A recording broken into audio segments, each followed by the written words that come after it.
Hi, everybody. This is going to be a fun episode to listen to, start to finish. You already know? Yeah. Oh, wow. I like this. I like this topic. Oh. That's probably why I picked it. And we're going to get into it. Do you want to start over? Yeah.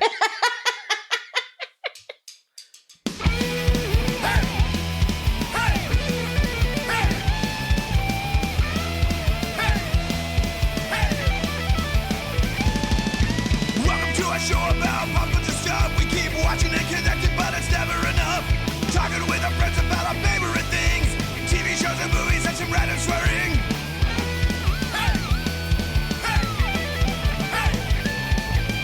This is the pretty, this is the little, this is the pretty little podcast.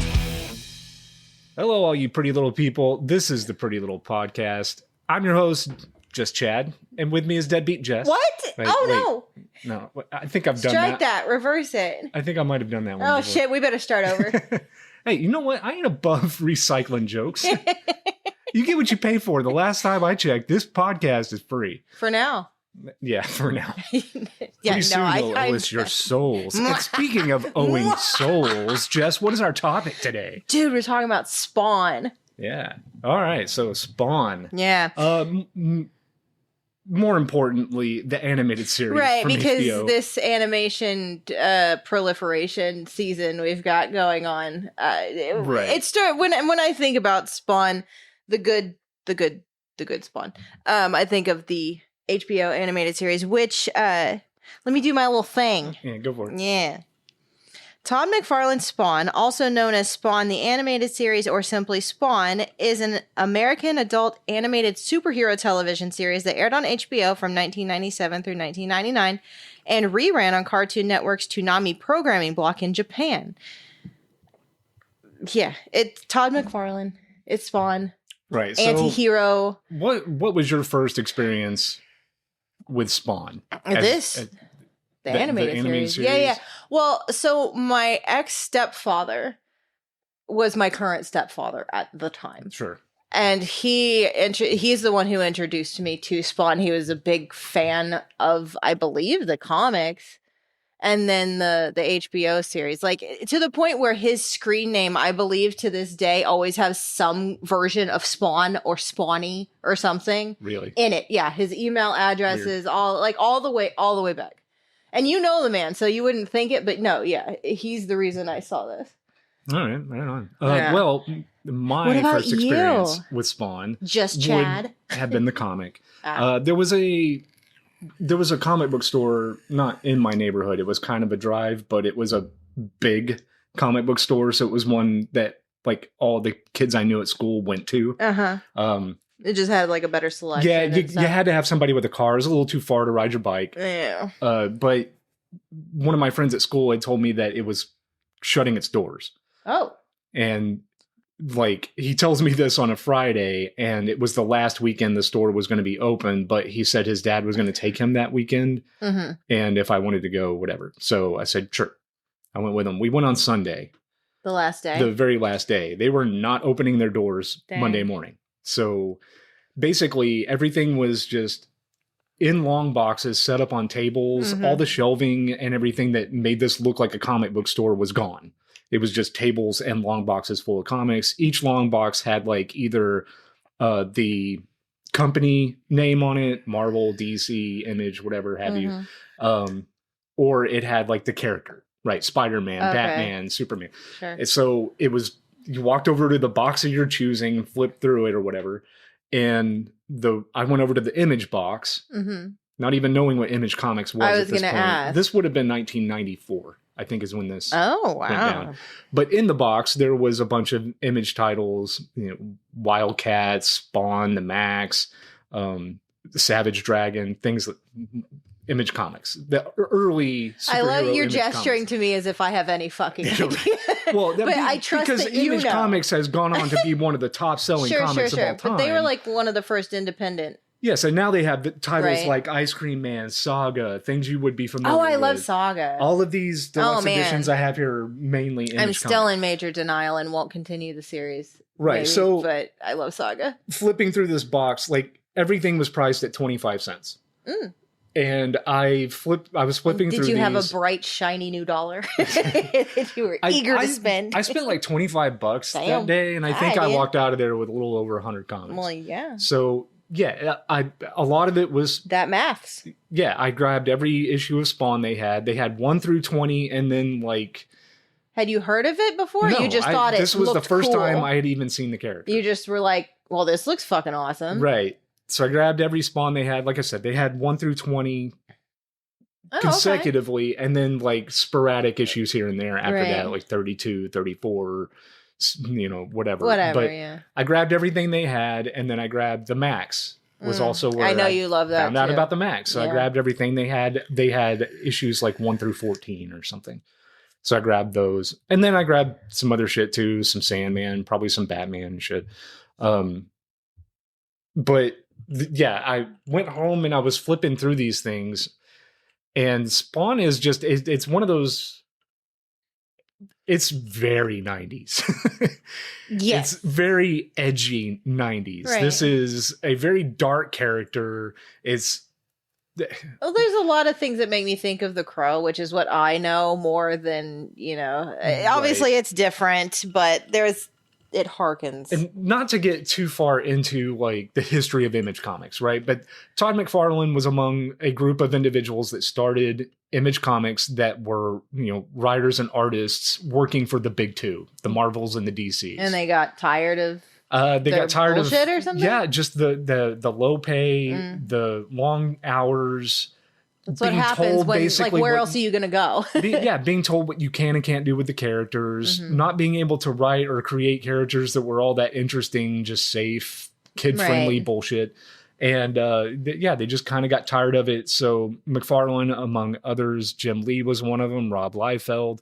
I've heard of him. Yeah, they all So went on outside to- of comics, but I know who Rob Liefeld is, I think. Yeah, he created Deadpool, Okay, that's why. among other things. But yeah. yeah, they went off and formed Image Comics Okay. so that they could basically do what they wanted to do, hold the rights themselves to the characters, make more money doing it, and Right. tell the stories they wanted to tell with these characters that they wanted. As a co-founder of an independent publishing house, I understand. This is I absolutely understand. guys, and thank anyone you, listening to Image this, Comics. this is how you do this, okay? When you have a job and you work for a boss that you despise that makes you do shit you don't want to do, and then either fires you or makes you feel like less than adequate at what you're doing, you start your own company doing what he does, and you do it better than he does, Yes. and you make a shitload of money and you laugh in his face. Well, I'm still waiting for the last two parts, but Mm-hmm.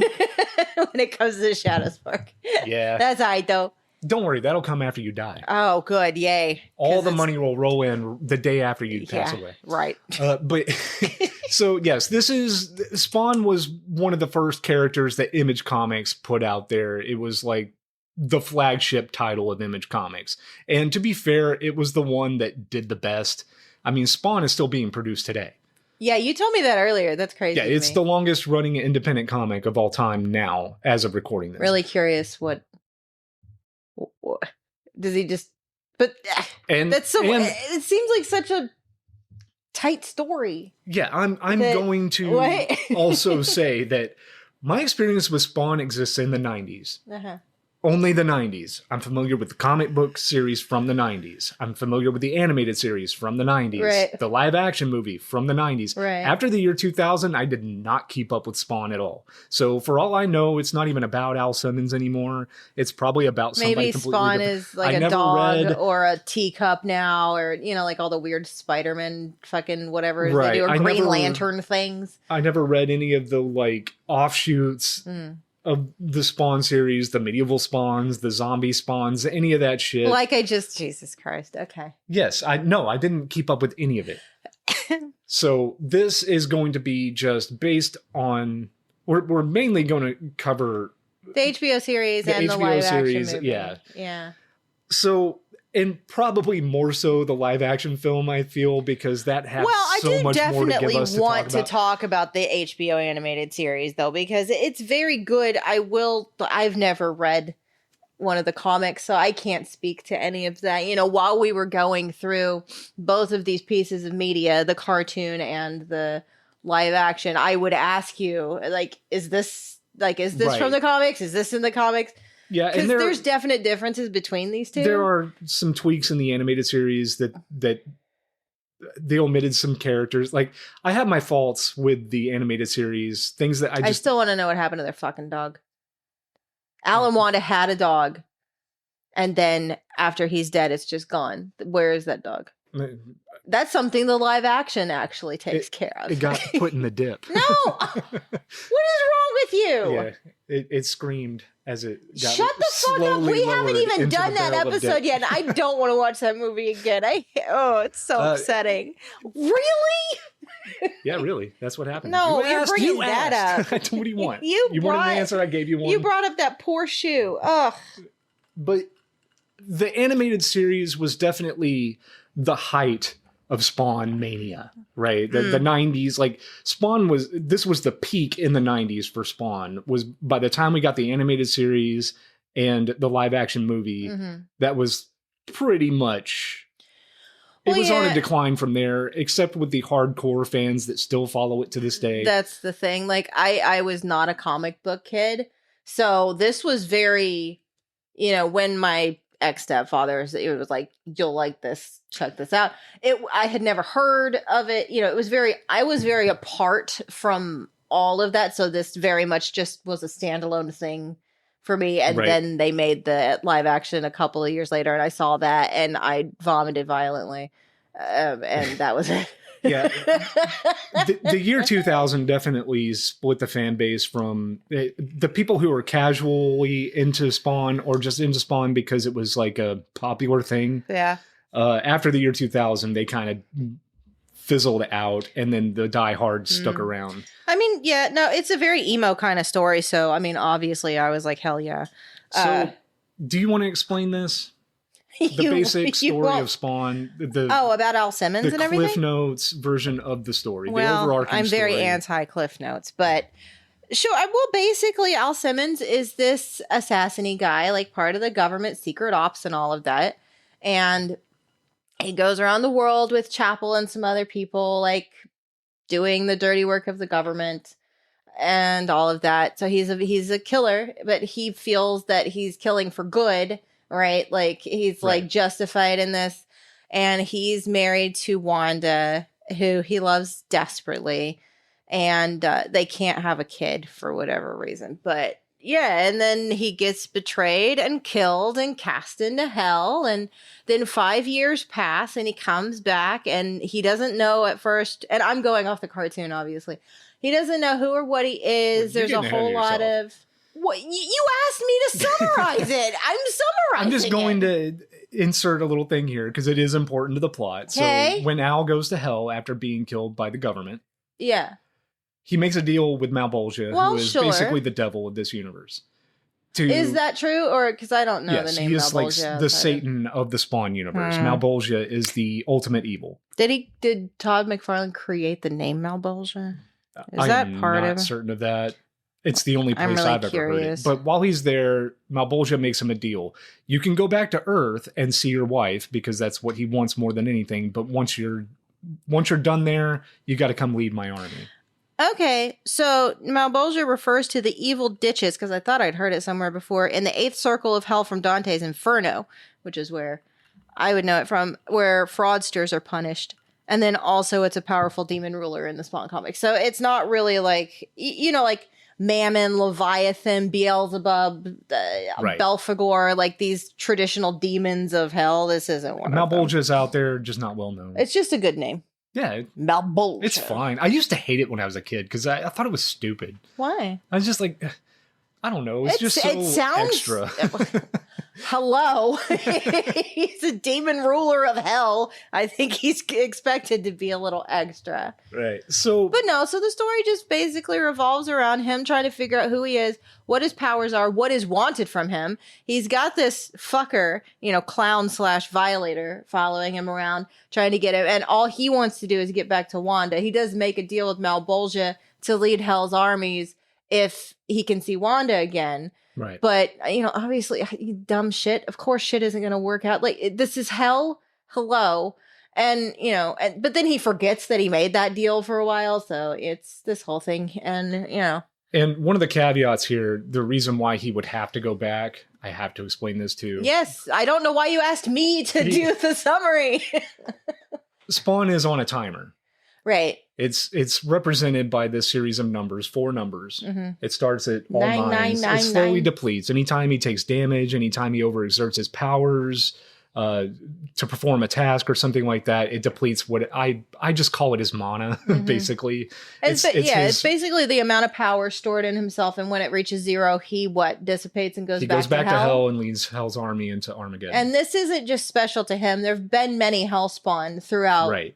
time. But Al Simmons all is that. like the leader of, he is the last piece that they need to lead the army that Right. Malbolgia has already created. Like Malbolgia's underlings, probably Violator, has been working with the like they've been watching him and select him, and that's why he was killed. And Malbolgia when has he been was creating this army for millennia. Right. Of like expired Hellspawn, which although if after their mana, I'm just using your word, after that's depleted and they go back to hell, how do they come back? Like, how is he supposed to lead this army out of hell if the whole thing is? I assume that, and again, I didn't keep up with the comics, so maybe it happened in the comics. I have no idea. This is just my thought. Don't just hate now. internet, but I would assume that The internet it's a is portal kind and situation. understanding. I was just curious. Malbolgia can open a portal once he has his leader of his army. He can open the gates and fucking flood the earth with Armageddon. I was just curious because it just occurred to me right now. Yeah, they don't express, at least in the 'Cause the media that we HBO have series, consumed, we get it has no- not expressly said one Okay. way or another how that works. Yeah, because the HBO series, we get no closure. It just kind of ends. Yeah. So Now, with the animated series, I was fortunate enough, 1997 is when my parents finally caved in and got cable. So this is one of those series that I got to watch in the comfort of my bedroom.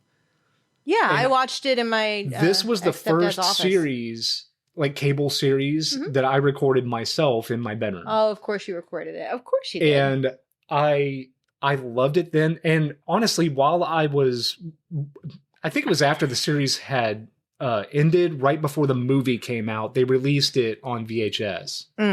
And I happened to be in a Blockbuster Music buying CDs, and I saw the animated like VHS. Right, like the official. And I bought it. Okay. So I did have the actual VHS tape of this, but there were 2 versions. Oh. One was a PG-13 version, and one was an unrated version, and I grabbed the stupid PG-13 version. Loser. And then I found out, so I owned both. Come on, you I have had to buy look it again for the explicit content, the Yes, parental yes. advisory. We all knew you get that one. If it's got that on it, that's the good so yeah, when I found out there was an unrated version, I went and bought that shit. too. Too hot for TV. And really the only difference is the language, the gore, and there is some nudity. It's very... So we have the unrated version. Yes. Because there's boobies. and Yes, the whatnot. version we have on Blu-ray or on DVD is uncensored. Okay. It's the it's the R-rated booby version. whatever. But there's not a whole lot. And it's really not No, and it definitely wasn't worth going back and buying the other version. You're like, wait, for hold on. $25 or whatever it was. Well, but back then you couldn't really just hop on the internet and go, is this fucking worth it? Like, what do I get out of this versus... No, I just grabbed the PG-13. one. I thought they were both the same thing. They had different covers, and I grabbed the one I liked. You thought liked the cover Yes. better? Ooh, I prefer this variant. And just for your benefit, Yes. the DVDs, season 1 is the PG-13 version of that VHS cover. Season 2 is the R-rated version of that. Weird. Yeah. They used them both for the DVD sets. Why? I don't know. I mean, because it was already made. Because it's a set that we have, right? Because ours, no. Or we bought these them are separately? individual. Yeah, these are individual releases that we have. Okay, all right, and we just have a mixture. And the way two. that they release these, there's 3 seasons of the animated series on Right. HBO. 97, 98, and 99. Season 1, Season 2, Season 3. And they released each one of these on DVD sets, but they're like movie length. Yes. Well, yeah, season There's a 3, it even reason. says play movie. Right. And what I hated about this as a kid is the fact that each one of these episodes was a 15-minute block. Mm-hmm. The reason they did that is because HBO would show movies without commercials. Right. So at the end weird of the length. hour, Yeah. when you have a 2-hour time slot for a film and that film doesn't have commercial breaks, it's like an hour and 35 minutes. Yeah. Whatever. And then you had this block at the end that It you was have to filler. fill. So Yeah. they would show Spawn and then they would show like upcoming movies coming to HBO. and Right, shit. right. I remember this very well. No, I because remember that. Like midnight is when this came on. It was like midnight Friday night. They would always play an episode of Spawn. Mm-hmm. But they would randomly show these things just as time fillers. Right. So the way I was recording them at home was not in any kind of Well, yeah, chronological just order as at you all. caught something. Right. Oh, fuck, here, record. So it was a little confusing. I did like the series as a kid just because it was so dark. Mm-hmm. The animation, it fluctuates. Season 1 Yeah. is serviceable. Season 2 is excellent. The animation in season 2 is really good because it's done by a company called Madhouse. I've heard of them. They're still going. Like they have been doing a lot of good work in animation. But by Okay. season 3, Madhouse did not return and it got turned over to another studio. But I do like the animation in season 3 as well. Mm-hmm. And I do think, honestly, out of all of them, season 1 is the one that I remember the most and I have Yeah. the most love for. But season 3 is fucking fantastic. Season 2 is hard to get through. The animation is really good. No, but it's really good. The story in season 2 is it non-existent. It drags. It focuses on Terry Fitzgerald. So much of Terry. And we haven't even gotten to the characters really and their motivations and things No. like that. But this episode is really going to be for people who have seen this. So much Terry and Jason when, like... Yeah, any of you that are familiar with these characters, this episode's for you because I don't really need to go and explain all this. Just go watch it, guys. Yeah, this is going to get You way can too find it long if we get places. into that. Sure. But as far as the animated series goes, the first season is like, that is the first maybe, 7 or 8 issues of Spawn. Okay. Pretty faithfully, there are some characters in there that they just omitted and things like that. One of the things that I think that this entire animated series did incredibly wrong, Oh. there is one scene in all 3 seasons of this, which is roughly about 6 hours Okay. of time, screen Yeah. time. One scene that Violator appears. Violator That's in the true. comics is a major presence, who is the clown. Yeah. Clown is like Spawn's hell guardian angel. He's Trying to get him. He's trying to push him down the right path. Make sure he stays on course. push him down the and all path of that. Armageddon. Yes. When I say the right path, I mean for hell. I don't mean Right, the right. morally correct path. Hell, over the 5 years that Al Simmons has been in hell before he comes back, they have been strategically crafting this entire world to warp the mind of Al Simmons to turn him so dark that he will lead the army. Right. The entire world has changed specifically to fit Al Simmons' version of what would drive him crazy and upset him enough to become the leader It's of Hell's almost army. like they really maybe shouldn't have put all their eggs in one basket. But it's also Very short-sighted. deals with the devil like in conjunction with like the bad aspects of the 3-letter agencies that work for the American government. Sure. And it's, look, like I said, this is 90s as hell. I don't understand why. I do not understand why these characters that work for the CSA is what they call it. Yeah. It's really like the CIA, but they can't use CIA. They say NSC sometimes. Right. And I'm not which is- sure what that is. It's, That's the some other- CSA is like the Where does overarching- Jason? What does Jason win in the charge CSA, of? Okay. which is just a filler for the CIA. It's just a shadow government that works The outside power of, behind the power of U.S. type law thing. and regulation, Sure. whatever. But I don't understand why these people are directly talking to, like, Clown, for example. Well, I assume, because Jason Wynn talks to him, but I assume that he made a deal. Well, Jason is under the impression that he facilitates Armageddon. He gets everything that's left over, right? That's the just live doesn't- action film. That Well, has nothing to do there. with the comic book and the animated series. I know, it's have more of a confusing. similar structure to the plot Okay. than the live action movie, which we literally just watched. Yeah, I know. So Well, that's the very thing. fresh on We your mind. just watched the live action for the first time in like 20 plus years. Right.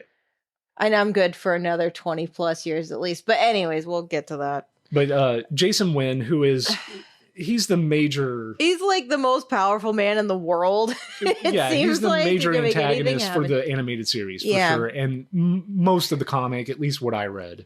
He's responsible for a lot of the bullshit. Right. And he's got like gangs of lackeys beneath him. One is Tony Twist, who is a major He's a mafia boss. he's like a mafioso boss guy that Jason Wynn has like under his arm Sure. to do his whatever, to control the city, basically. Yeah. So Tony Twist plays a big role in the first season. They kill him off Mm-hmm. in the first season. They also introduce another antagonist, Billy Kincaid.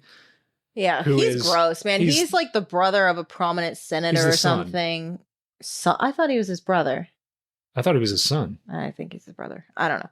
And you may be Regardless, right. a relation to this senator guy who now they want to make president, and he doesn't even really want to be president, McMillan necessarily, but they're like, yeah, you don't have a choice. We own you. But And they've been covering up Billy's shit. right, going as far as like to pin this whole thing, because Billy Kincaid drives an ice cream truck. Yeah. He kidnaps children that come He's to got buy a ice ginger cream. bowl cut. He He's does like all heavily the autistic or something. There's something wrong with him. he does all the bad things with children that you would think somebody Correct. like And him we'll would just do, leave it at that. and then kills them. Yes. And like I said, because of his relation to the senator Yeah. that they are trying to make president, they can't have this out in the public, so they blame it all on a severely autistic man Oh, that's who's in right. the care of his mother. Yes. And it's very sad. That There's is a whole sad. arc there. And Wanda is his lawyer, so she gets Right. involved finding out. Like, what the fuck? This is clearly a cover up.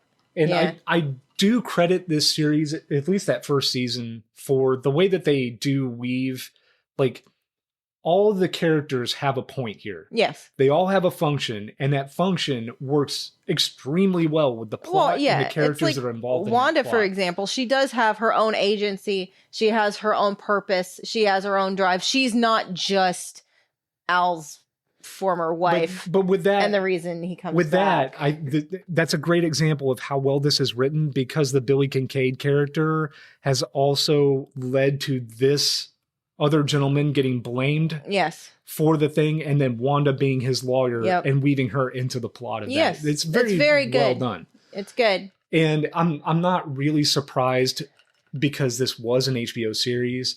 What did we say about Aeon Flux? A lot. It was one of our longer This should episodes. not have been a basic cable Oh, show. sure. This should have went to Showtime, HBO, one of HBO, those. yeah. So this is I love that Spawn was able to go to HBO, because Yeah. it could go there with the violence. 100%. It could go there with the sexuality. And It just the could go more there. adult themes overall. The Well, it's more, and it's, also just it's smartly written. yeah. Whereas I don't think it would have been if this had been an MTV series. Well, or it's something clearly of that nature. meant for adults, right? And that Right. means adult brains who don't necessarily always need everything spelled out for them 15,000 times. You can read between the lines. You can also have discussions and conversations about the motivations and all of that. And it is complex, but still, you can still, it's not confusing in its complexity. No, it's smartly written, but it's not confusing, and that Right. is like the And there best are thing silly I can, elements too. And just like, oh, okay, like Jason Wen being a descendant of Genghis Khan. Yeah, Okay. they go to some weird places. Sure. But it, It's still a fantasy series, right? And I say fantasy in that it's like an urban fantasy type thing where our world is there, but it's still a fictionalized, I assume, New York, Yes, it is New York because they talk about Brooklyn and all of that shit. Yeah. And yeah, from what I've with supernatural elements through my research and what I've come up with, I found out that a lot of the people that worked on the Batman animated series from the 90s worked on this. I know people love that. So I'm not familiar with it. It does definitely have that feel. I think the animation is a little better. This is somewhere between like a Batman the animated series and maybe like a direct to video Disney sequel. Okay. The animation's somewhere in between that. It's pretty good. I do like that now this is a very dark series, not only in tone but also visually. Yeah. And that works and so literally. Well. That is it's very comic-y. That is one of the strengths because there's a movie I like called Dark City. I know. I love the hell out of that film. And what I credit that film for is exactly what this series does because Dark City came out in 1998. Mm-hmm. It relied heavily on CGI special effects, but the people involved in that knew that special effects were not where they needed to be. So they hit a lot of those flaws told the live action with darkness. Spawn people. That was a very dark movie as well. And they were able to hide the flaws. And I think that with the Spawn animated series, they hide the animation flaws so well because it is so dark. It relies on shadow. Right. So it's just like hints of light here. Silhouettes play a big role in this. I assume a lot of this comes from the comic as well. It looks like... Well, is that not the case? The animated series is far more flat than the comic is because the comic was, in my opinion, I think it was overly detailed. Oh, okay. Well, that's interesting. Todd McFarlane had this way about his artwork that was overly detailed to a point that I just didn't care for. He is a good artist, but I think that like the other artists that worked on Spawn were always my favorite versus Todd McFarlane. Oh. Okay. They always had better style, better. That you like my better. Personal taste. Right. Yes. So that's this why is his baby, though. Yeah, that's why I love the animated series more than the book itself because it is more flat. It's not as detailed, but the animation is still well done. Yeah. Early in the first season, one thing we were talking about is the use of light, like the flash of a gun muzzle or something going off or something, illuminating and boom and boom. And it's very striking. Yes. And the way that light plays with silhouette and stuff doesn't really work the way it would in reality, but it's visually cool. And there's something about those sudden flashes of horror that are more impactful because from moment to moment, you don't necessarily know what the fuck you're going to be looking at or how bad it is. You hear a lot of like, boom, boom, boom, boom, boom, and all of that. And then you'll just have a flash and it's like, and you're like, oh, damn. Yeah. And so I think that's done very this well. This is very gory as well. I think the gore is it's done so well in this series because it's not outwardly there. Right. It's still hidden in shadow, but it is grotesque. Yeah.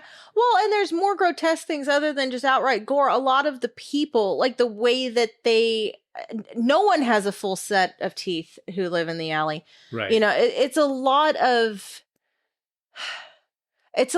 just kind of misshapen things that aren't quite put together right, things that maybe used to be but have decayed through the life that they've lived and stuff like that.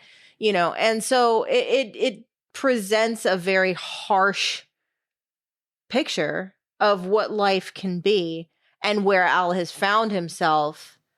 But that doesn't mean they are without light, without heart, without hope, because you've got people like Gareb, who, is a homeless guy who lives in this, but he is very warm and open and welcoming and takes Al under his wing. He's like, hey, I don't know you. But man, we're all on the same level down here. Life sucks for all of us, so let's try and make the best of it. Come on, come to the fire. Come to the fire. And Al, is being dramatic because that's what he does. And much like Al Simmons has Clown following him around to lead him down the path of Armageddon, there's also another character, Cogliostro. Is that his name? I don't know. I was just going to go down to find it. Cogliostro, yeah. Yeah, I'm never going to remember. Nicholas, his first name's Nicholas. The kid has gone by Nick. He is Merlin. Yeah. Which is really funny because I had forgotten that, and we were watching the animated series, and because he just kind of appears, and you find out he's a former Hellspawn who broke away from Malbolgia and all of that. He regained his humanity. Yes, but he's also Merlin, and that all of that's a little muddy, but okay. But he goes by Cogliostro. Yeah, and so he shows up, and he's trying to show Al that you don't have to fall into the traps they've placed for you. I know it's easy. Right. And why he's important. Each one of these Hellspawn are put here back on Earth with no way of knowing what they are, what they're capable of, how to control what they are and what they're capable of. They don't know how to navigate their own self. Right. Which is like a big thing with Al Simmons here because, he's struggling with that as well as the life that has now been made for him. But Merlin, I'm just going to call him Merlin because that's who he is. He is there basically because he is an ex-Hellspawn, like you said, that has regained his humanity over millennia. You're right. So he is well aware of who he is, how to control this thing, whatever. And he's just kind of the other side of Clown, telling Spawn, you can be better. You can regain your humanity. And I can help you basically navigate what this is that you are now because you are basically a living, breathing weapon. Well, and I think that's important because I would assume that putting the Hellspawn on Earth with no memories of who or what they are is done intentionally. And it makes it far easier for them to fall into these traps that Malbolgia and whoever has put down and placed because if you don't know who or what you are and you're just driven by this rage and this vague sense of something that I need to be doing, if you see a clear path laid out in front of you, even though that path is descending, right, that would be the natural place to go. Whereas you've got Cogliostro. God, this is fucking terrible.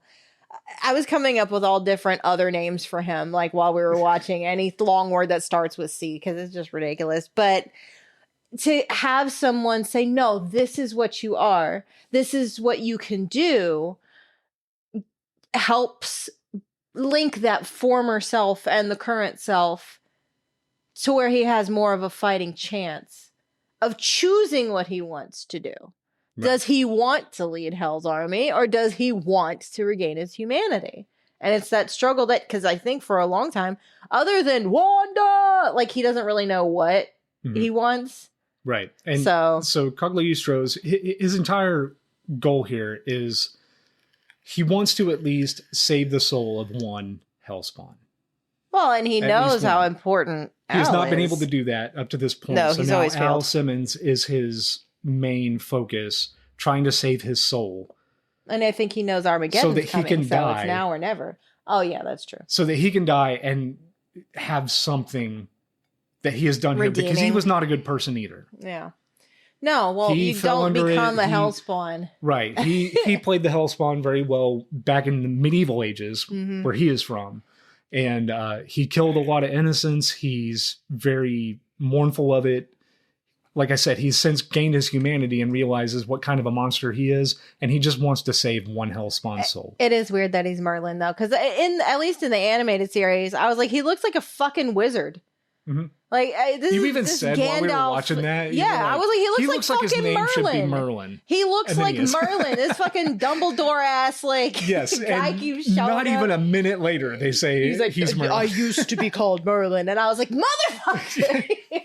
I haven't seen this in a very long time. I was trying to hold my laughter until that happened. But I hadn't seen this in a very long time. I had truly forgotten it. But you think of a wizard, the long white beard, the more kind of scholarly, knowledgeable, guy. That's that guy. Before we move on, we've kind of set the scene with the two sides and all of that. I do want to make sure to highlight one of the most impactful aspects of this entire animated series, which is Keith David as the voice of Al Simmons. Yes, perfect. He's perfect casting. Yes. Yeah. He has such And if you don't know who Keith David is, like, what the fuck, dude? Go look him up. He is an incredible actor. Live. He was the voice of Goliath in the Gargoyles cartoon. He's done anime. Yeah, he's done all kinds of shit. He's been in tons of movies. He's always great. But he has the perfect voice, that deep. We haven't even talked about the fact that fully half of the people in this show are black. By the way, yeah, Spawn is a black superhero. Yeah, so right? Anti-hero kind of guy. Al Simmons and Wanda. It changes depending on what you're watching, so you'll have to tell me about the comics. But Terry Fitzgerald, who was Al's best friend and ends up marrying Wanda after Al dies because he promised to keep her safe and all of that. So, and they have a kid named Cyan and all of that. But it's not really brought to the forefront, which is what I prefer. Like, this is just the world and this is who these people are. Yeah. It's not made a big deal. Like, Wanda's a lawyer. Al is like special ops. Terry works for Jason Wen, but he's a desk jockey guy. But I don't know what he does. A lot of I'm in type hacker shit. He's an analyst. Okay, an analyst. Analyst. Okay. Whatever, yeah. Well, I don't know. I'm not sure. He does computery things. Right. And finds corruption, and then he brings it to Jason, who's his boss, and then Jason's like, kill him, and so then it's like this. Terry has to go on the run and blah blah blah blah. Blah. So. Yeah, and one of the things about this entire animated series, all 3 seasons, there is a twist that Malbolgia doesn't actually even want Al Simmons, but because Al was so willing to go back to Earth for his wife, that's right. Jeez, I forgot. The I was whole like, what reason the fuck that are you Malbolgia sends Al Simmons back in the first place is because he wants to see Wanda again, and he knows once he learns how to manipulate his powers, I really have an issue with this. Al Simmons can shapeshift into other people. There is a scene in this where he wants so badly to have sex with Wanda that he makes himself look into like Terry, her current husband, to have sex with Wanda. Because Malbolgia actually needs a child born of a Hellspawn. There's a prophecy that Merlin yaks on about seemingly out of nowhere. And unfortunately, that never gets explored in the animated series because once they bring that up, we're already well within season 3 and there was no season 4. And it pisses me off. The reason why is because HBO just wanted to get rid of its animation department because of The Sopranos. Listen, I will hear no bullshit comes about out. The Sopranos. It's a mega hit. It's wonderful. At that point, HBO said live action shows are the new hot shit, and that's what we're going to do. We're getting rid of our animation department. It's not Tony's fault. We're focusing all of our time and attention and resources and money into things like The Sopranos, and that killed Spawn. Tony Soprano did not kill Spawn. Anyways. How dare you? So Malbolgia actually needs a child born of a Hellspawn and a human woman to bridge the worlds or something. So Al Simmons was the perfect person to send back. And she knows she's pregnant, not with Al's baby, which again, I have a major fight.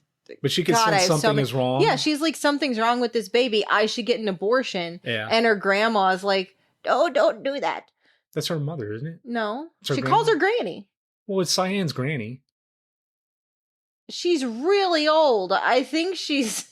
I assumed it was Wanda's mother. I assumed it was Wanda's grandmother. Yeah. Either way, there's a whole story arc there where, Al, when he's able to, he finds out he can shapeshift and he can become his own. It's fucking gross. Yeah. Well, it's fucking gross. But he shifts back into Al Simmons, like the human.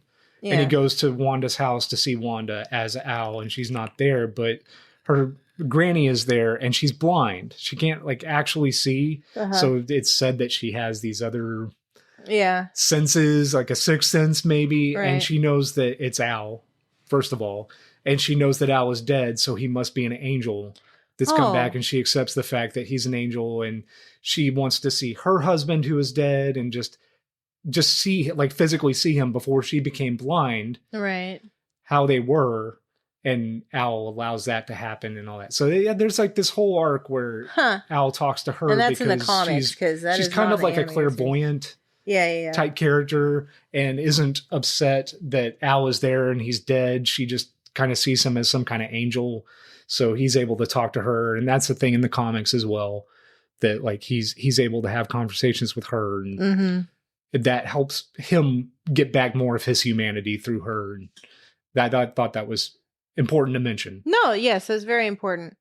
I'm never going to be okay with that. I'll tell you right now, Chad, if you died and you come back as a Hellspawn. Don't worry, I will. And I'm going to die the best. I'm going to die better than anyone has ever died. Lovely. So don't shapeshift into, not that I would remarry, but say all of this happened. Don't fucking do that shit, because that isn't me consenting to have sex with my dead husband. That's me thinking I'm having sex with my current husband, and I'm sorry. And that's tantamount to rape. She did not consent to fucking have sex with him. Right in the middle, before you get yours, I'm going to shapeshift into Harland Williams.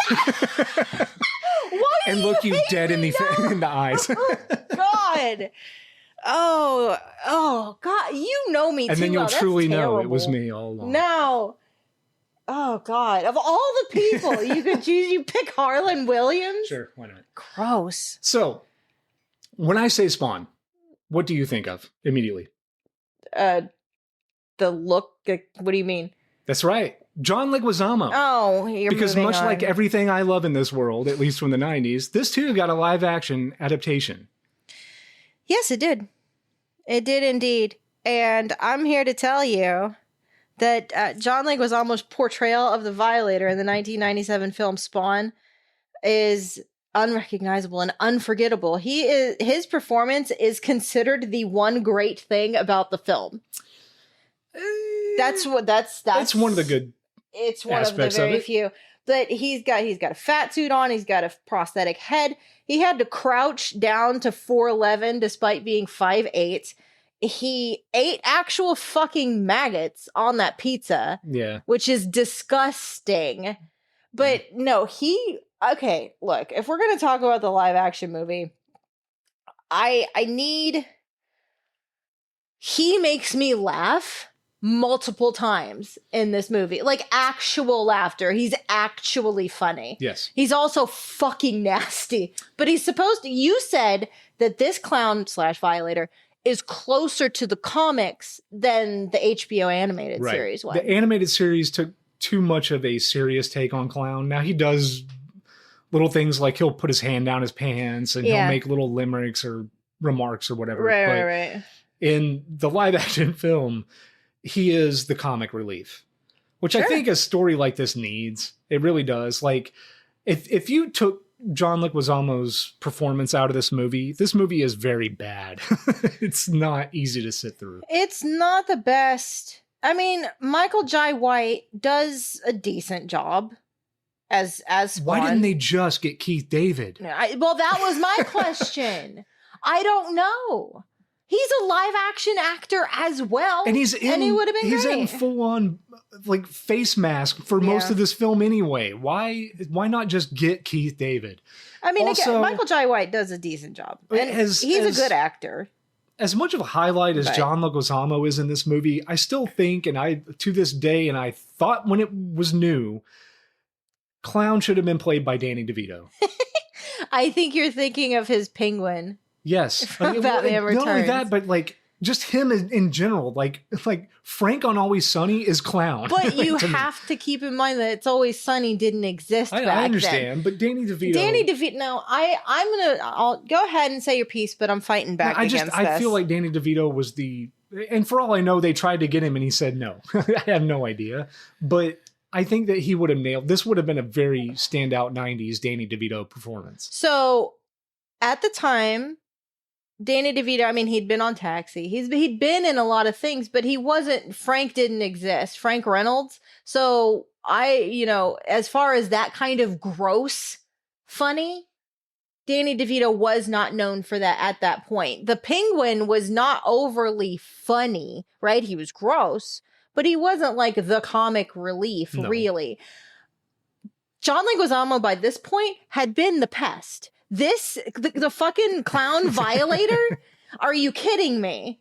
Is absolute. He does that kind of gross, obnoxious, but kind of funny thing. I don't disagree that he's doing the best he can here. I think he did a good job. He is definitely one of the standout performances in the film for sure. And I don't even hate that. There are so many flaws with this fucking movie, but you're not going to convince me that he's one of them. I think he did great as clown. I just think Danny DeVito would have been better. I don't. That's my... And I love Danny DeVito. And I think Keith David should have been Spawn. I agree with that, even though Michael Jai White did a good job with what he had.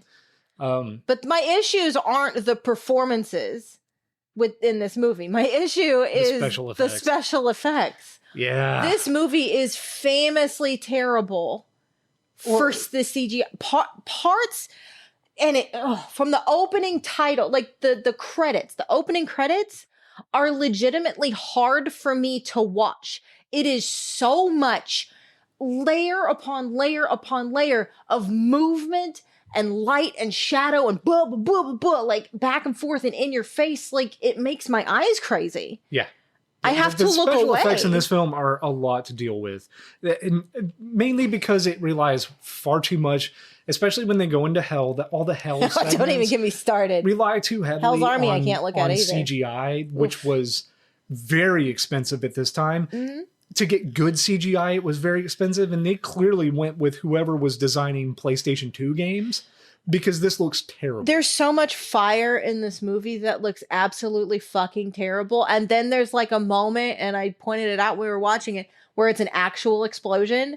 And I like yelled at the TV. I'm like, do you see that's what actual fire looks like? Exactly. And there's all this other shit looks nothing like that. Scenes here where the clown transforms into Violator. Not great. And it's But the Violator puppet was good.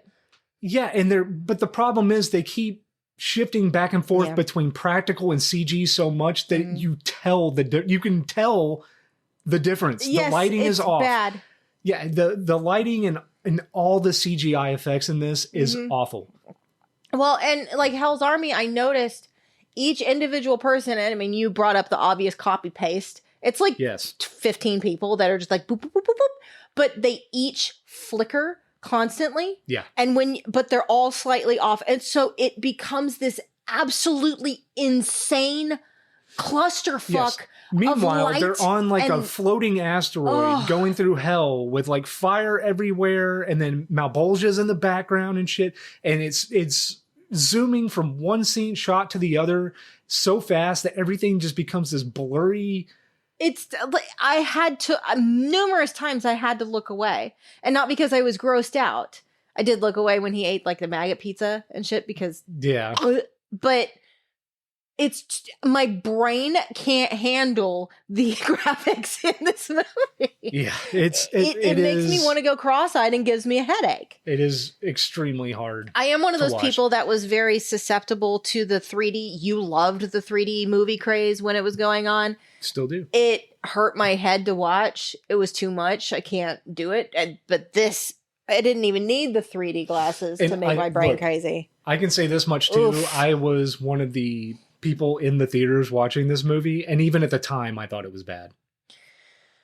It did not look good. The special effect, like all the and it's just when they go to hell, really. Nah, because all the special effects are trying to outdo each other. Yes, and it's clear that these are all layers. And yes, like, no green blending. Screen, blue screen, whatever it is. Everything's got this weird, like cutout feel to it. Yes, there's no blending. There's no integration. They did not flatten the image. None of this looks like it's 3D. Everything looks like a 2D image on different layers. They just went to fucking Shutterstock or whatever existed at the time, like removed the background and then just like boop, boop, boop, boop, boop, boop, yes, and you're like, oh, there we go.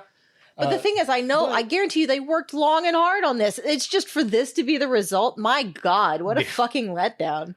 But I do think that for a movie of this time, like all of the practical effects, all the sets that they're on were well done. I do have another major fucking problem with this, though. What? Twitch isn't in it. Yeah. Sam and Twitch. Who we didn't even talk about during the animated series are detectives. But Twitch is like integral to figuring shit out and putting pieces together. And I just love him. I mean, Sam and Twitch had their own comic series. as well. So I I mean, don't yeah, know these anything were about that. major prominent characters in the world. But of the I Spawn really comics. enjoyed them. Twitch more, but I understand why they left him out of the film, because it would have just added to the runtime. I know. This movie is like an hour and 35 minutes. It goes by pretty I quick. understand. I'm just does like, not these are overstay its welcome. iconic characters to me. Like, Yeah, this is just a Hollywood blockbuster popcorn movie that should have spent a little more money getting better special effects. you don't really want to eat popcorn while watching this, though. But for Violator's fucking gross. a movie really that gross. this was the first attempt that Image Comics had made at making a film. Right. I think it was well done for the time. The special effects suffer because they didn't put enough money into it. Well, I have issues with like Cogliastro's involvement. His role is not well explained at all. It never comes out that he's Merlin. He kind of has chainmail at one point. Also, this movie didn't have time to breathe. Well, yes. Like the animated series did. Yeah, exactly. Which is why things like this don't need to be fucking one movie. It needs to be a longer animated series type thing to really delve into everything. I agree that the live action film really should not exist. Yeah. I don't hate that it does. I love this film, in fact. Like, I remember watching it in theaters. You love this movie? Yeah. Oh. Yes, I like this movie a lot. Like, because it was fun. I just the parts fact of that it are it hard shouldn't to exist watch. to me is enough to just And be like, Malbolgia, wow, this Jesus is... fucking Christ. Yeah, Malbolgia Oh, looks awful.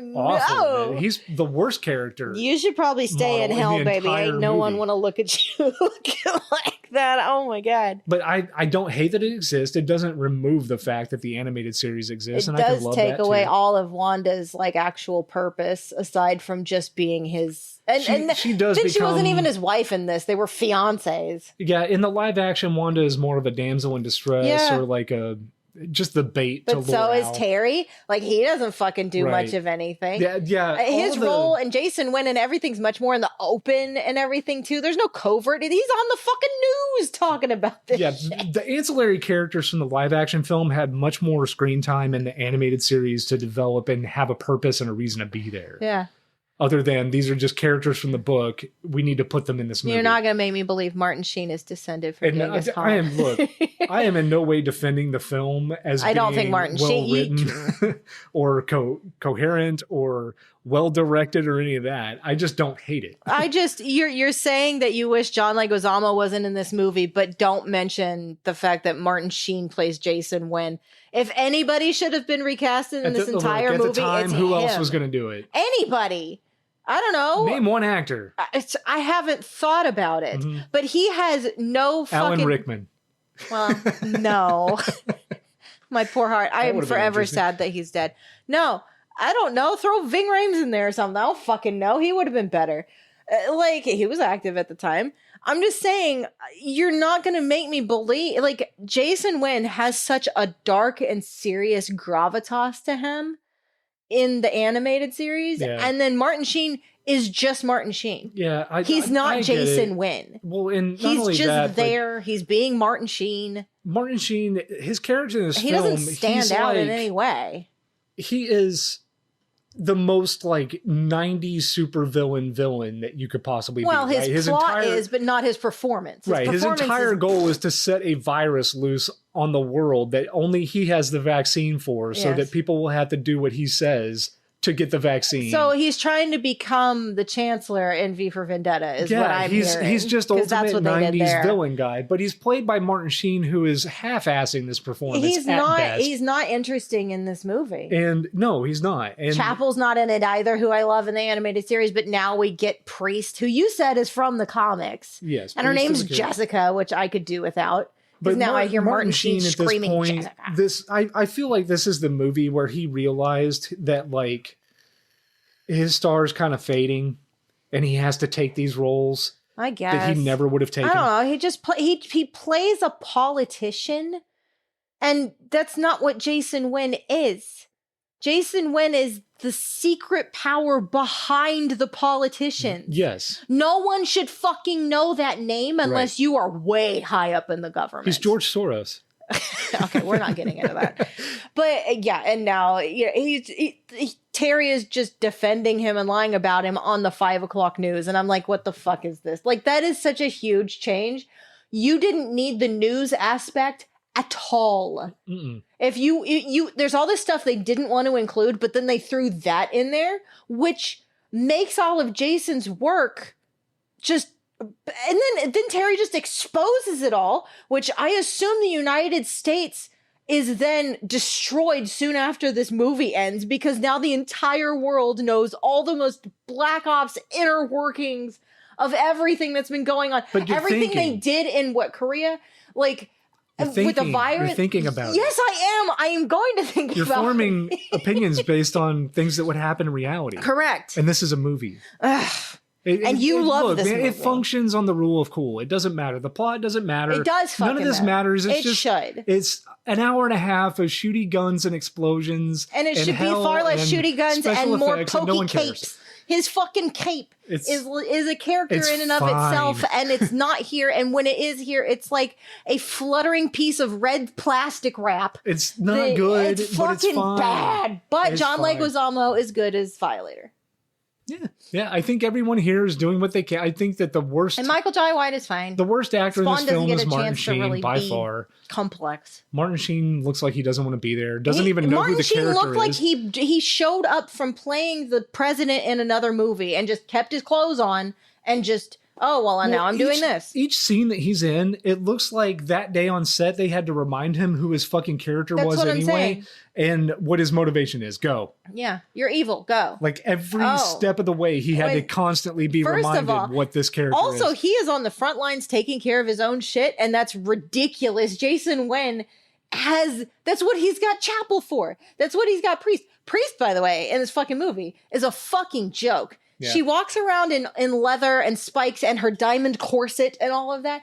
But the moment she actually has to fight, she's immediately defeated. Yes, like, without what? hesitation. She's all or just effort. like, I knew you'd be a disappointment. Yeah. And then just dies. And I'm like, oh, cool. Yeah, and you know, What the fuck? this movie does one thing better than the animated series. There's a lot of Violator. There's an actual scene of Violator fighting Spawn, which is integral to the comic book. There is that in the animated series when he's like, all right, you don't fucking understand what you're dealing with here. I need to show you what I actually am. Right. So that is in both. But Violator is more in the live action than the animated series overall. And I think that, you know, for an action flick movie, Hollywood I can't get circle past jerk fest of eat popcorn, shut the hell up, and then go to sleep. But This is a fine movie. No, this movie's hard to look at. Vast swaths of this movie are hard to look at because of the special effects. Oh yeah. And there's even moments because it's so irritating because they'll have practical mixed with CG, but the CG is so fucking terrible. That's what I said. I know, but like the CG is so flat; it doesn't react to light in any realistic way. Okay, so like Wanda's tied up at the end and Clown is over there and he does this like bleh, and like his tongue comes out and like wraps around her face, but his tongue is CG and you can clearly see he's just like like there's even a the scene CG where looks his eyes bug terrible. out and it looks like something out of the Mask. Except I was thinking of that, except the Mask did it way fucking better. Because it was purposefully a more cartoony. It didn't. The problem with this is it tried to do a realistic cartoony, and it doesn't fucking work. And it doesn't You guys react did to not have the light technology or shadow or any of that. And you can see the clipping of like the end of his tongue, like over here. They didn't like make it go far enough into his mouth. Like, it's like fucking terrible. There is a shot where like of Spawn's neck healing from a wound, and you could tell that the wound healing is just like. It's a layer over. Yes. it's so bad. Yes. Yeah. So no, I'm not making any concessions for this movie as far as being good or well made or anything. I just said that I don't hate it. No, you said you love it. Yes. There's a big difference between don't hate and because love. it just like look, man. 1997 was great for me as a kid. I remember it very fondly. Yeah, and this was right in the middle was of it, and it was one of those experiences that is connected to my nostalgia that I really take the nostalgia goggles off, Chad. See it for what it is. My love of this movie is purely nostalgic. It has nothing to do with being a film critic of any kind. Yeah, but we're here to provide reviews and stuff like that. Yeah, it's a terrible movie. It's done badly. The CG is awful, and I love it, and I don't Okay, care. all right. Well, you tend to like bad movies more than I do, anyway. Absolutely. So, but overall, like the property of Spawn is important. I think it's really interesting. It combines a lot of different themes from other things, intentionally or not, but it does it in its very own way. When it comes to the animated series, the characters all have depth, they all have purpose, and there's no extraneous things really. Everything is there for a reason. I wish to fuck that we had some kind of closure on it. We got to see beyond season 3. Would have been nice. But because it was getting good. Season 3 is fantastic. Season 1 I really liked just because of the nostalgia of it. I had it on VHS. I watched it a lot as a kid. I will say that season 2 is the worst written out of all of them. It is such a... To me, as an anime fan, this feels like a lot of filler. Like, which is what usually happens, like when One Piece, Naruto is fucking famous for it, and I don't care much for Naruto, but whatever. When they were trying to let the mangaka write, like, the next, come on, Shonen Jump, we need more shit. And so they'd create this, like, filler shit or really stretch out. Like, One Piece is bad, and that's Toei's fault. That's not Oda's fault. In stretching out battles for 3 episodes or something, because it's just trying to fill the time. Right. And I can see a lot of that similar thing, not long battles, but Terry's stuff in season 2, for example, absolutely nothing really that stands out. Bloated for no reason other than let's fill the time is how it comes across. Absolutely nothing in season 2 stands out. There's no major scene that matters. There's no large action scene or anything like that. Now, are you familiar with the comics through that? Up until like issue 28. Okay, but I don't know where that is in the story. Is all of season 2 in the comics that you're familiar with? As far as I'm trying to figure out is the pacing in the comics the same as in the animated series. That's what I'm trying to get at. The comic itself would have handled this far better. It would have been maybe a 3-issue arc or something instead of because it is a 2-hour important. It's movie important length. things that we're seeing with Terry, but Jesus Christ, it doesn't need to be the whole season. No. This is hours. Like, I will argue that Terry Fitzgerald's character in general is just kind of like the most milquetoast part of the whole series in general. And to focus so heavily on him... But still important because he's trying to figure out the corruption. Yeah, and focusing too much...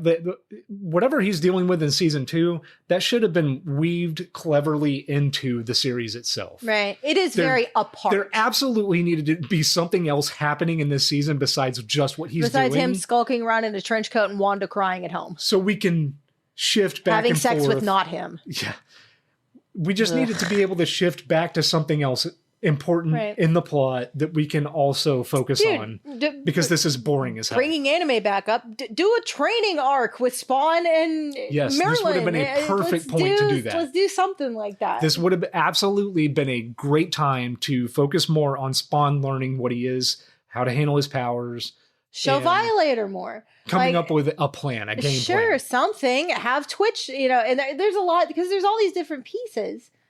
And it's like we only got one POV for the most part, which is an important piece, but it's not the most important, nor is it the most engaging. So if you're going to have that be a feature, still break it up. Let's see what other things are happening. Right. This also would have been a great point to Wanda just has no career anymore, I guess.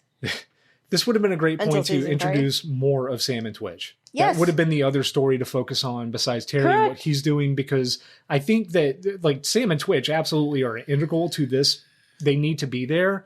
Yeah. I think that they were kind of, when it came to season 3, what they were dealing with in season 3 should have been in season 2. That should have been the like B Twitch plot. Getting shot and all of that. Yes. And then like the brain stuff. Yeah, because season 3 has like 3 plots going on. It really needed to focus on 2 to give it room to breathe. But again, these are like short little 15-minute episodes. Yeah. that they turned into a feature-length film. Because I think we just let it off that they realized it was the chief of police that shot him. Yes. And then that's it.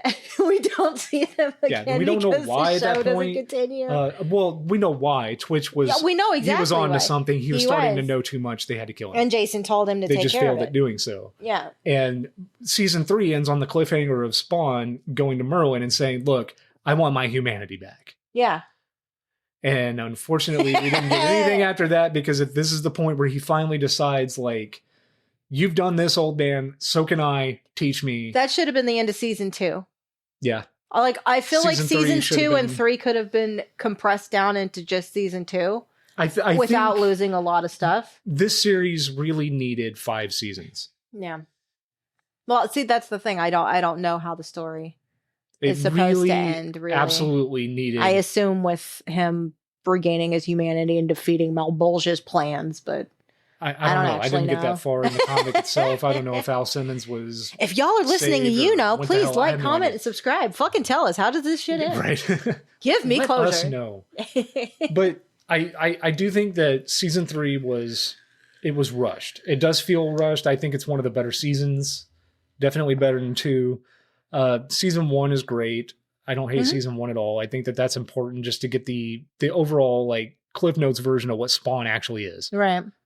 It tells the story pretty well. The basic story revolving around Al Simmons, his deal with the devil to come back and see his wife because it was one thing that he cherished the most out of life.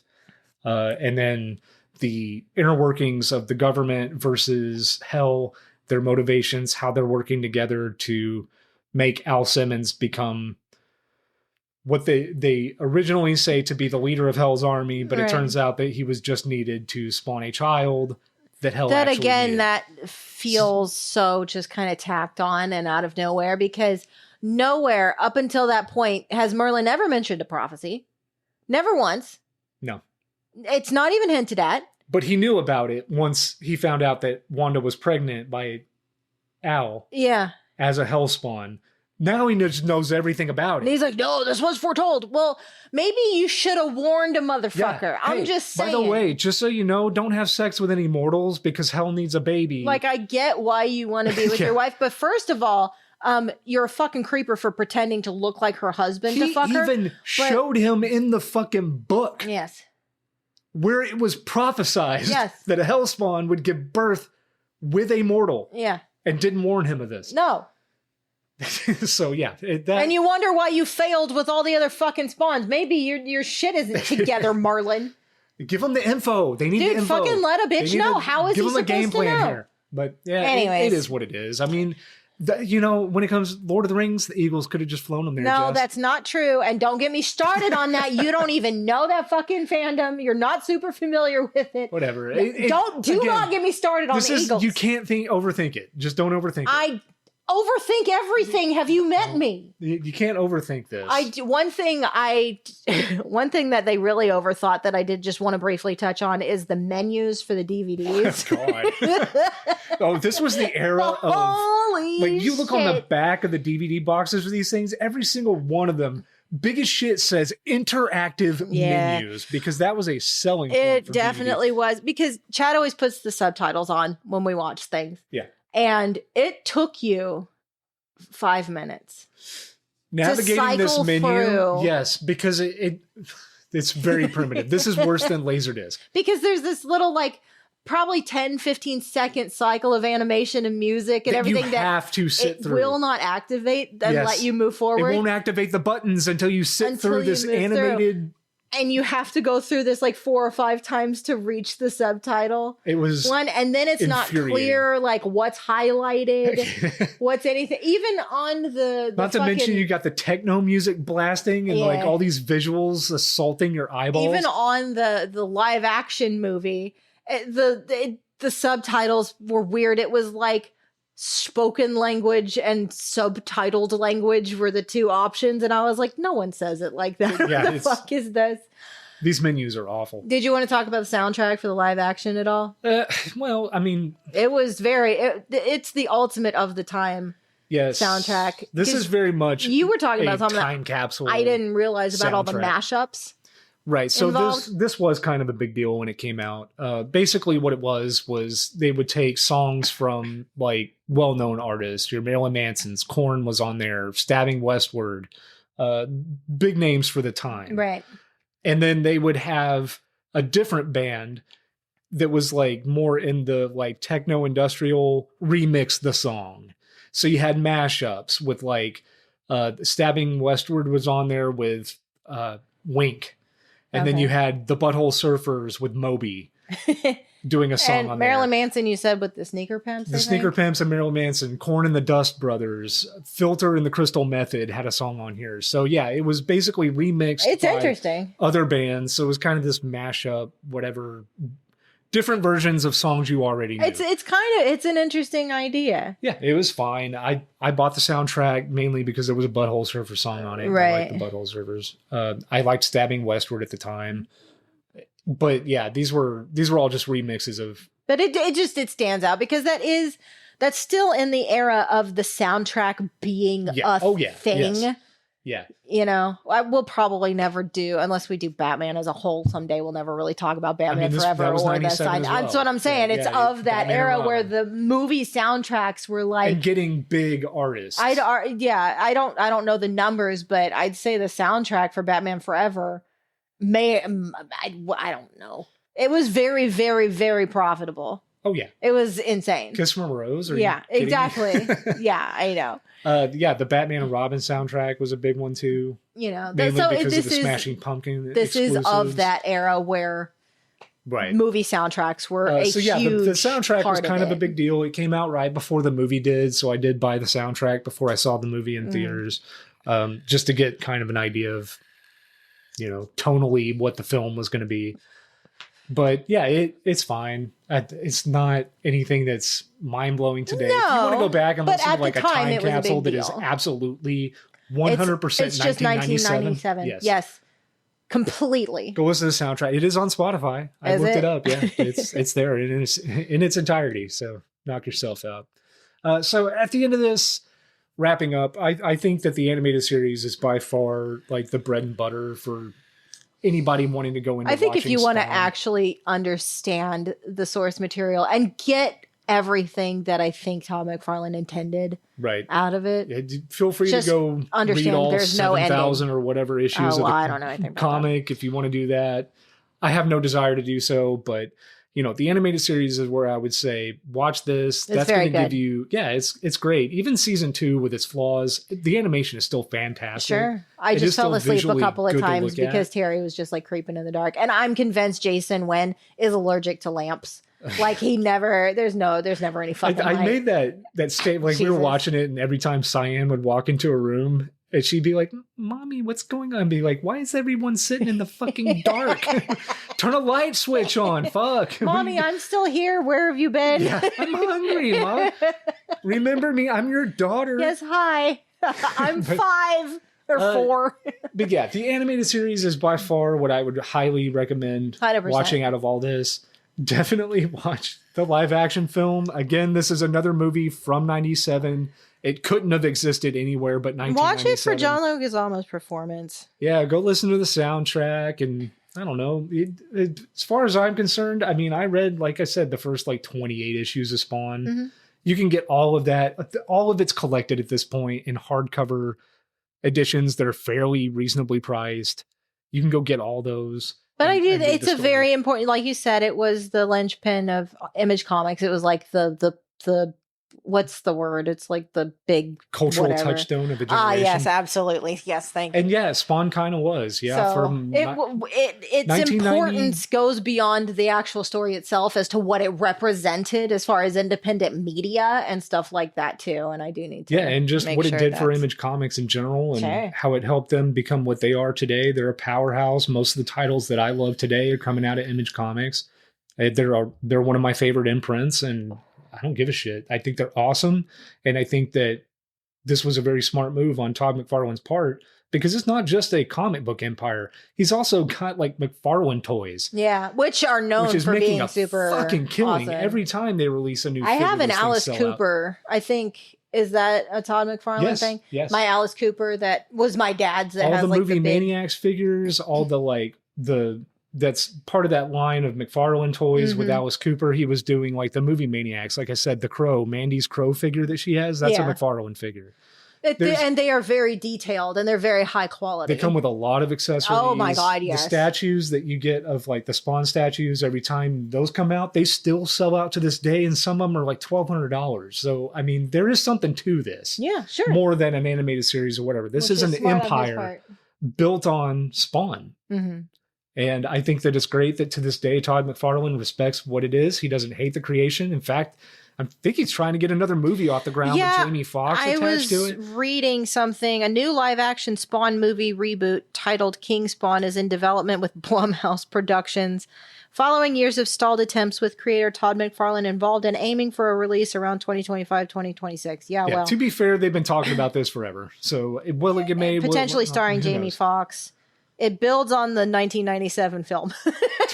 Well, good. So There you go. there's that. Bombs away. But I, there's something to this series. Yeah. If you're unfamiliar with it, like I said, just go watch the animated series. You're going to get enough out of that It's to super understand cool. what it is. If you want to go beyond that, then go to the comic books. The live action movie's there. I'd as a say the novelty. live action is worth a watch. Just be careful if you're sensitive to a lot of like weird bullshit on the screen like I am, just because. And again, I don't mean sex or violence. I mean, literally, it drives my brain crazy. It hurts to watch. It gives me a headache because there's just too much bullshit all like piled on each other. But the entire animated series is on HBO. You can watch it there. We have the DVDs. You can get those super fucking cheap. I'm sure you can buy it on Amazon or whatever. But yeah, if you watch the animated series and you don't care to continue, you're going to get nothing out of the comics. Yes. So don't even bother with that. But the live action movie is just there as a novelty. Just to understand, it waste your is time a very little different. bit. The vibe is different. The everything. If you weren't in the theaters to see it, if you weren't there when it came out, it doesn't have any nostalgia for you. It's probably not going to do anything for you. Yeah. So that's our take. I guess we can End of call that. episode. I guess we can call that an episode. Jess, where can people find you? I'm Jess Moon. You can find me on Instagram at @just_Jess Moon. And I'm on Twitter at JHL Moon. And I have a publishing house, an independent publishing house named Shadowspark Publishing. You can find us all across social media at Shadowspark Pub. You can also find us at shadowsparkpub.com. So if you are interested in independent media like Spawn, check us out. We don't do comics. We do novels and poetry and anthologies, but still, we're not afraid to forge our own path. Thank you, Much Todd like Al McFarlane. Simmons did. I am basically Al Simmons. Hey, where's the lie? That makes you Wanda. I'm fine with that. Get ready. I'm working on my She was great in the my animated face series. changing. So get ready for that. Harlan Williams, you're out. No. Anyways, you can find me on social media. I'm on Instagram at deadbeat_Chad. You can follow the podcast on Instagram at the Pretty Little Podcast. You can watch these episodes, not watch, but listen to the episodes on YouTube as well. That's at youtube.com/at the Pretty Little Podcast 69420. Until we see you again. Thanks for listening. Thanks for downloading. We really do appreciate it. Each and every one of you going out there, telling people about the show. It is growing. One thing I do want to throw out there at the end, because it did just I was wondering. get uploaded. I was a guest host on the Let's Talk Horror Channel podcast. We talked about David Fincher's movie Seven from 1995. Mm-hmm.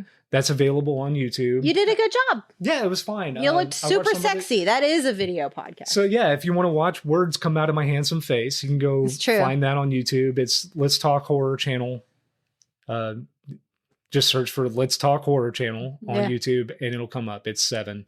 And then check out everything else that BP did. I had a pretty good discussion with this guy before, during, and after that episode. He's like a really cool, down-to-earth guy who's really trying his best to like grow his brand. You know, he's doing the same thing all of us are Ain't doing. we all? Go throw him some love. Go like that video.